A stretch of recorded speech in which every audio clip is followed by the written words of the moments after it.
tu refais le monde, quoi. Qu'est-ce qu'il fait après avoir tiré sur ton frère? Il s'en va. Il s'en va, il retourne dans le salon. Mais il va faire quoi dans le salon? Il va regarder Shrek. Mais non, c'est pas vrai. Ouais.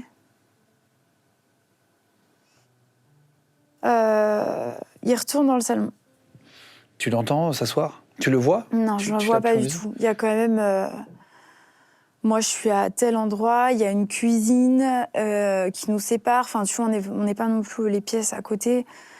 Donc moi, j'entends la télé qui tourne, par exemple, mais je ne sais pas ce qu'il fait. Je ne sais pas ce qu'il fait, je ne sais pas... Mais il sait que t'es vivante? Non.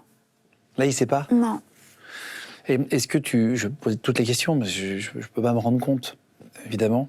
Mais quand tu es touché par une balle de fusil de jazz, est-ce que tu essayes de ramper pour sortir par une porte arrière, par une fenêtre? Est-ce que tu te dis que est-ce que tu peux toujours te relever ou est-ce que tu es vraiment en train de perdre connaissance? Je vais te dire oui, parce que finalement, j'ai réussi à le faire par la suite.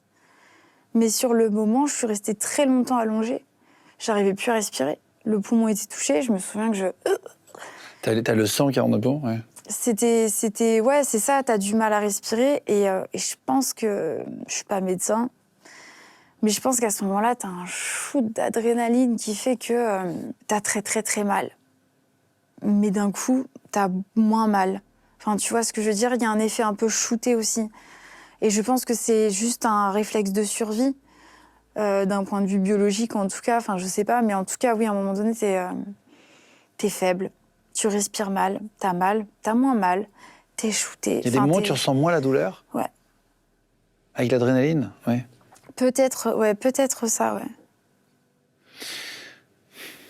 Qu'est-ce que tu vas faire ensuite? Tu vas faire un truc étonnant, tu dis que tu tapes sur le mur pour appeler ton frère Pierre pour lui dire que t'es pas morte.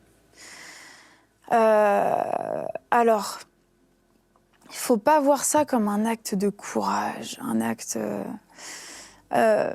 faut plus voir ça dans le sens où ça faisait quand même un certain temps que j'étais par terre, dans la douleur, dans la souffrance, où je pouvais pas forcément bien respirer, etc. Je saurais pas te dire le temps écoulé, en tout cas. 10 minutes, 1 heure, 3 heures, ça je t'avoue, je sais pas. Et tu perds pas connaissance jamais? Non, et justement, en fait, je me souviens avoir été dans ce cheminement de pensée, de me dire, maman s'est endormie, mon petit frère il s'est endormi, je comprends pas pourquoi moi je dors pas, quoi. Il y a un truc qui... Pourquoi je dors pas, moi? Et je pense que ce temps-là a été assez long pour avoir eu ce genre de pensée. Tu penses à plein d'autres choses, évidemment.